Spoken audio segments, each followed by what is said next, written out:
saving for a home purchase might earn you a tax break. In this video, I'm going to fill you in on a little known but very cool first-time homebuyer savings account program.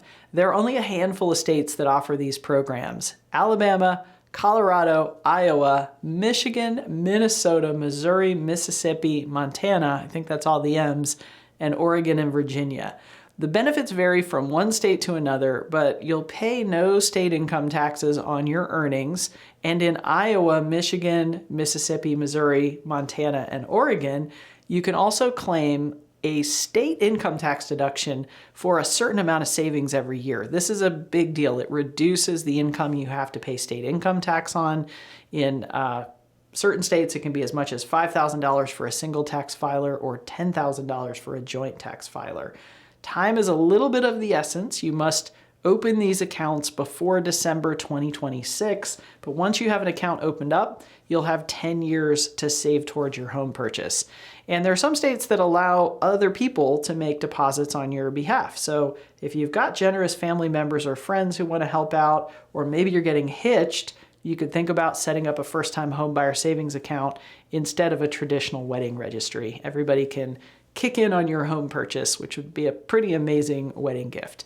If you are in one of the states where income tax deduction is permitted, you should know that any funds that are deposited by other people on your behalf aren't going to qualify for the deduction. So in those states, you might want to have your loved ones give funds to you that you deposit into the account so that you can really maximize the benefit of the account.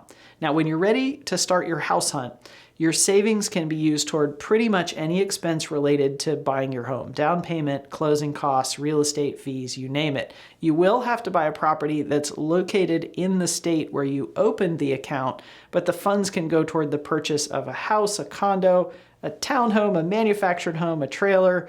It can be new construction, it can be an existing home. There's a ton of flexibility. And there's another fun fact to keep in mind. If you're watching this video and you're bummed out that maybe you missed the boat because you have already saved up your down payment, I have good news. There is no minimum period of time the funds have to be in your account. So you can open up a dedicated account, run some of your existing savings through it before your home purchase, and you can create some bonus tax benefit. So help me spread the word. Make sure any first-time buyers and family members of first-time buyers know about this amazing program. And if you happen to be an Oregonian, I made a special video with all the nitty-gritty details on the Oregon program. It is actually one of the most generous, so check that out. And if you're in a state besides Oregon and you'd like more details on another program, comment below. I take requests. I'll make a video just for you. And while you're clicking around down there, please like, subscribe, and click the link to schedule a call. I lend in all 50 states, and I would be thrilled to help you plan for and buy your first home.